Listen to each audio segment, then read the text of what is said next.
Silver Lining by Chris Godber. Personally, I'm always ready to learn, though I do not always like being taught. Winston Churchill. When nights fell down on paradise, a cool, warm air penetrated the senses, digging under the veins but with warmth, something like the soul of this place itself.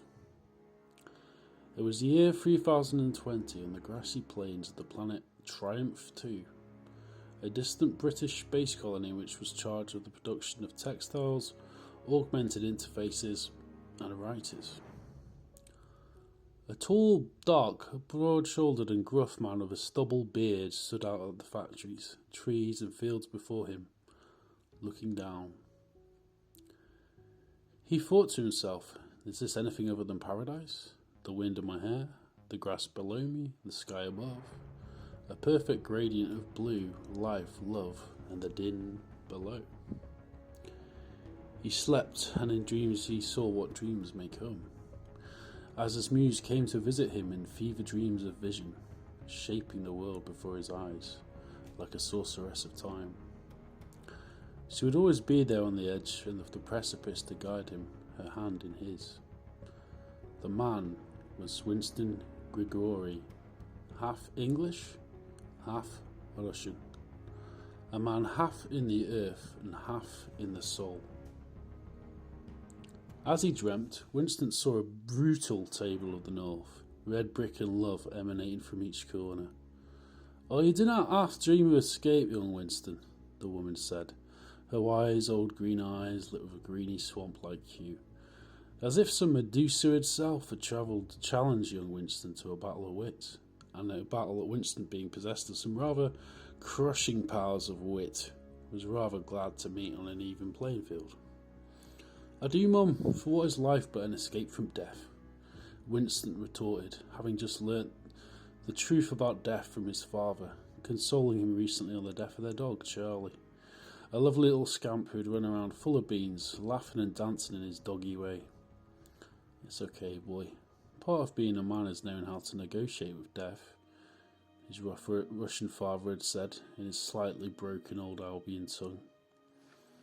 "Oh, Winston," Winston's mum said, as she sensed the tears behind his composure. "Oh, come here, Winston. Give your mother a hug." And Winston, like water melting into a river, relented, hugging his mother and crying deeper than he had ever cried before, as he said goodbye to his friend, Charlie. The room disappeared, vanishing into the wind, and Winston awoke to another day. The year, 3043, and all was dust. Winston, now aged 42, looked out on another day in the barren landscape that lay before him with his friend Jack Dorsey, a slight and dishevelled man with thin and round glasses and a shimmering red hair and beard, giving him the appearance of a scientist whose soul was crushed by the present, instead dreaming about the future as it should have been. An excess of the putrid stench of rust and death surrounded them. It was war, protracted and pointless, their souls both burned to a crisp, cooking in the black sun. Winston thought, another day without her, without my family, my friends, the idleness of tea with my mom. His jacket was worn with dust and his steps were faltering, his strength and willingness to carry on crushed by the shells that rained down from above.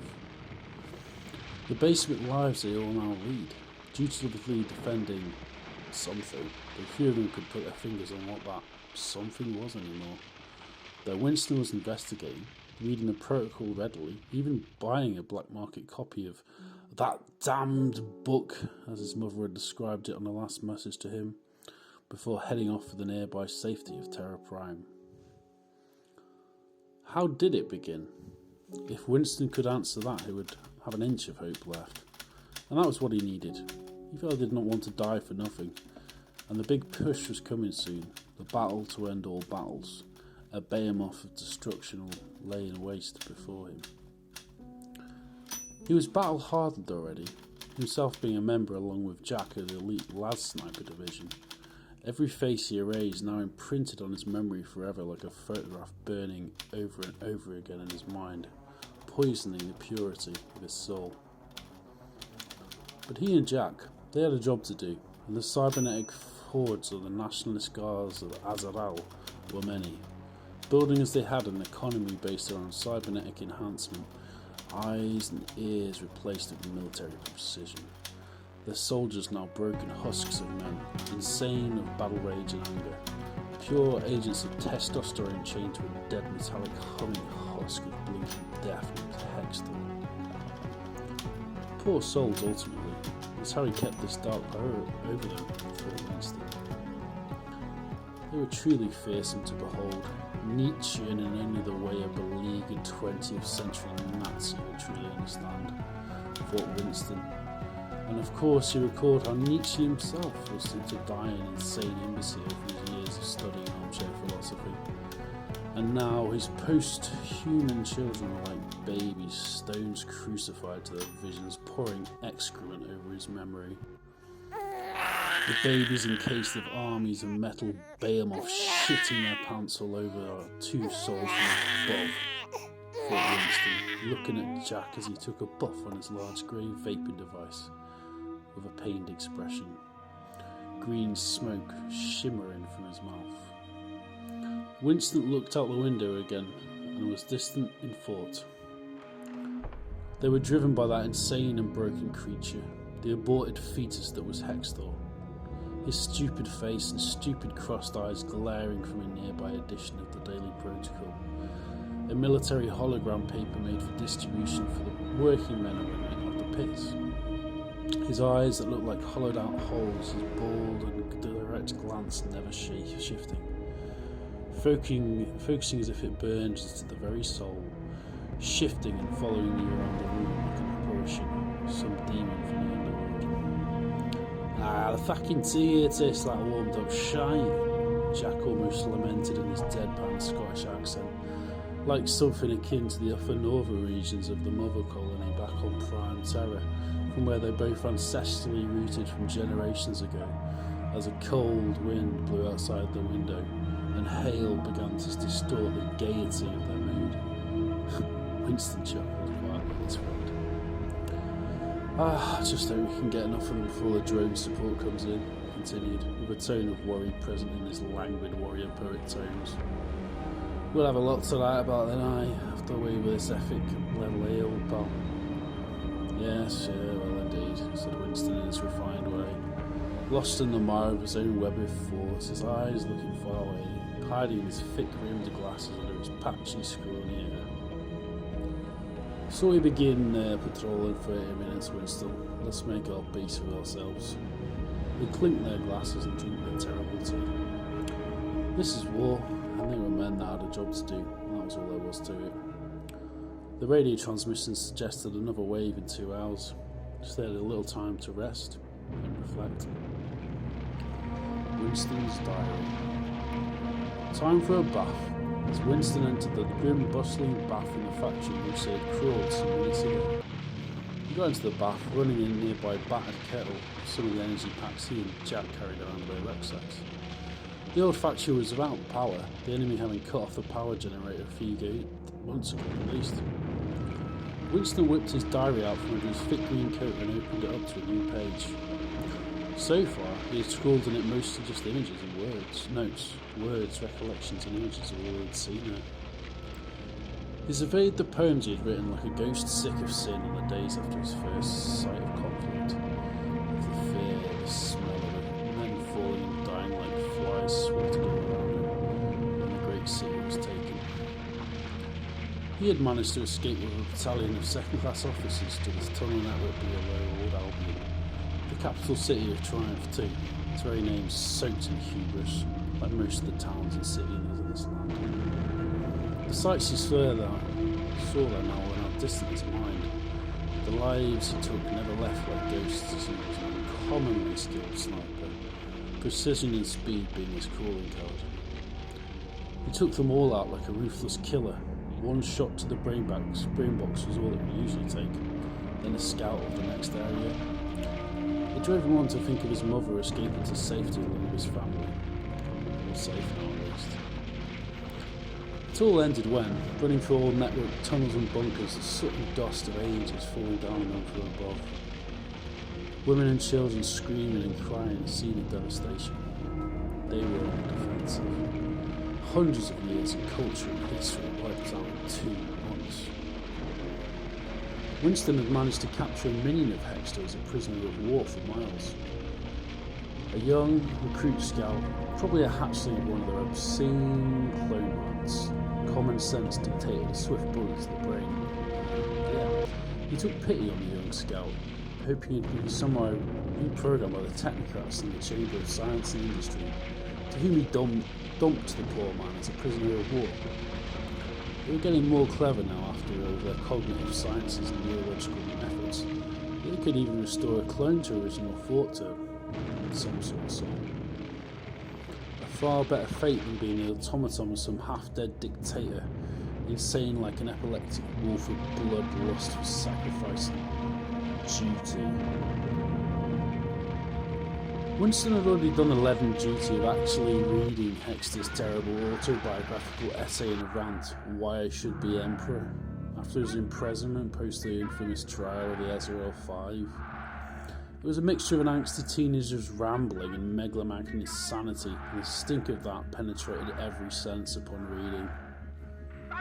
Azrael had once been a flushing market-based economy, a metropolis of activity and vice, a place of liberalism and excess for a free market, and even freer morals. Hextor, Winston had come to understand, came from modest means. A man who is in every sense of Azrael culture and society a lower man, as the roughly translated copy he had in a smooth tablet that translated from the old Germanic to the old Albion of his native tongue. Perhaps, he thought, incorrectly. Language was a slippery thing, but Hextor had learned how he could use it to his advantage to build his place in society, as he tricked, schemed and plotted to create his world. His new world, a world which would be built on strength, power, the will, and the willingness to fight for a world based on duty and valour as he saw it. Then the revolution and civil war on the planet of New Jarminia broke out, and Hextor was never the same.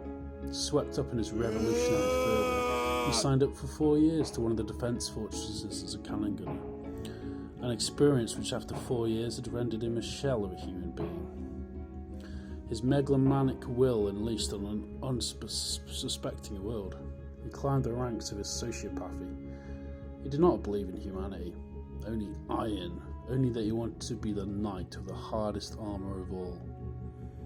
He was a warrior, but a warrior full of fear, as all true warriors are. But rather than use this fear as a way to conquer death, he instead turned his hatred on mankind, viewing them as vermin and rats, turning first on the foreigners and condemned, and thus closing down the markets, then those who would seek to limit him, the press, the journalists, and his megalomania finally turned on itself, as he consumed party official after party official, beginning to adopt himself and his body with more and more augmentations, becoming a horrific hybrid of man and machine, who, though by conventional standards was 140 years old, looked more like a living apparition of a rotting corpse, a being kept alive by nothing more than pulsing monitors and the apparatus of the psychosis state cannibalizing itself. His dream was of a 1,000-year reign, to rule the entire universe for 1,000 years in his suit of armour. He was a truly lamentable human being, but Winston could not help but feel a little sorry for him. Sometimes time just puts you in the wrong spot at the wrong time. Still, we had a job to do and a bullet to put into her brain. To save the billion lives at stake on Triumph 2, well, how could it not be a fair trade, he thought. And the wind knew it too, as Jack, aiming with his steady eye, ginger beard pointed out, his eyes focused and sharp, his breath, steady and unshaking, took aim out of the window. Winston, with a nod to his good friend from above, nodded and assumed a position. This was their moment. Rest time was over, but Winston was at least clean and freshly focused on the task. at hand. And the death of one will be measured across the aeons. Jack looked out of his rifle as he patrolled the eastern wing and began to think. I wish Winston would be a little more with it sometimes. He's a good lad, a little detached and in the clown's eye. But is it a bad thing after all? Yeah, he's a good lad down with him, all hidden as that may be. Perhaps a little too kind for his own good, but if my mother hadn't taught me out, it's to protect, always protect the weak, and the strong when they are weak. Winston ran up the stairs and tripped a little on the bottom step. Jack had got a transmission through on the comms network. I managed to plug it in. They're coming, Jack. Our reinforcement. It's time. It's time, as Winston said, shivering a little, as the sounds of shells began to rain down on the buildings around them, each one hurting Winston inside. Jack looked at Winston with a deep-set stare and softly whispered, "Don't worry, lad. I shall protect you, and we two shall fight like poets, like warriors, like men, as equals." Before Winston had a chance to extend out his arm to do their usual fist bump, a tremendous boom had exploded on their right-hand side. An Azrael's shell had crashed down before them, and the industrial grounder sound of a horrendous Azrael abomination loomed above the hole in the ceiling. The true horror was the enemy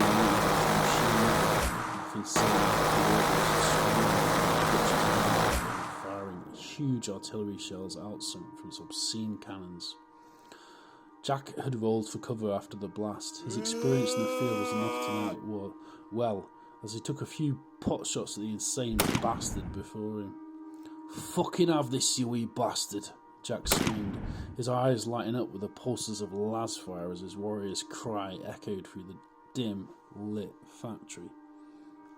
He had aimed right for the eye, his sharp las blast ripping through the torrid flesh of the creature before him. As it fell dead and slumped on the floor, a horrendous cackling scream ringing throughout the walls of this hell they found themselves in, and like a beast heavy with the burden of sin, Jack released it from its unholy prison, its death mask eyes rolling back in its corpse-leaden skull. Jack, a murmur from the corner of the room, as Jack looked around searching for his friend amongst the rubble. "Jack," again the voice sweeping out with a whimper. Jack took a deep breath and sighed as he beheld the ruined body of his friend, his mate, his companion in arms. Still clutching his lavered rifle, Winston looked into Jack's eyes and began to weep. Mom.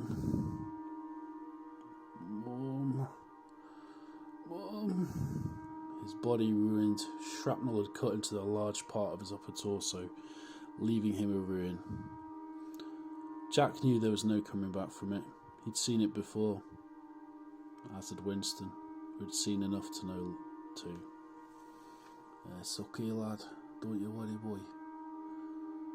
"Jack, where did they get me exactly, Jack? Please, where?" "It's alright, Winston.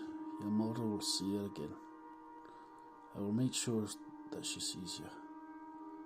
"Jack, am I dying?" Jack looked down at his friend for 5 long years of hell, and said, "I can't lie to you. It doesn't look good." As tears began to well in his eyes also. "It's okay. It's like when my dog Charlie died," Winston said, a sweet smile forming on his broken face, a stiff lip faltering. "My dad told me to be strong. It happens to us all. The end. Это правда." He looked above to the ceiling, imagining a bright sun as he began to sleep.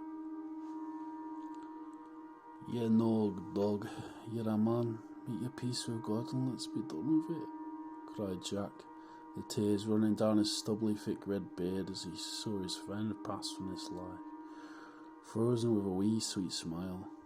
He kissed Winston on the forehead, his best friend when paradise turned to ash, and Jack was alone again. Archived. He gathered up Winston's belongings and found a diary book full to the brim with poems, writings and essays, posting them on his downtime postal duties back to Terra Prime. Jack Dorsey returned to Central Command and posted them to his mother, a selection of which we have presented today at the Institute of Cultural Information. Here in this virtual museum of the first great galaxy-wide war, on the display below you can find a selection of them preserved for eternity on our archives as digital gravestone. He is remembered today in history as a great working-class hero, and as a great writer, poet and observer of the horrors of war, warning us for eternity with the simple words, never again. Winston Grigori, born 3000 AD, died 3042, aged 43. Loved by his mother, loved by his father, the greatest warrior poet I ever knew in the field. Sleep easy, pal. Jack. Inscription taken from the gravestone of Winston Grigori, cut down by shrapnel at the defence of the art and culture sector of Triumph 2, 3042 AD. Selected war poems of Winston Grigori. Neon abstraction hums. The hum of my ghost vibrates in neon abstractions in the distance. I hear the melody grow as I enter a trance. The wires descend, plugging her in. She looks at me, bewitched and sad. A cybernetic nest and eternity. The light shines down in rainbow spectrums as the tesseracting cubes above our heads rotate in and out, swirling. We stare, see beyond, realise the magic of technology, transcending into the dim neon lights of the Nephinet. Romance in the commie blocks. There is romance in the commie blocks, cigarette stains on the walls, flowers in the windows, cockroaches crawling, all filth, beautifully human filth. Drunk men and empty women, true love and sweet kisses, old ladies with the air of saints. There is romance in the commie blocks, it's true. Dancing drunk on the sidewalk, it's far outside the boarded up windows, broken panes of glass, communist cubist collage. The dream came true? Alas, no. How could it? But those who could dream found themselves buried deep in their concrete, thicker than lead, their own cosmos of imagination. And please take off your shoes. Romance isn't dead, it just goes on holiday to Russia under the warmth of a thick blanket coiled. All embrace as the demo voice smiles and lights his pipe. We spoke through forked tongues of love. Good night, for I dwell too long in your electric dreams. The ghost in the corner, the god in the machine.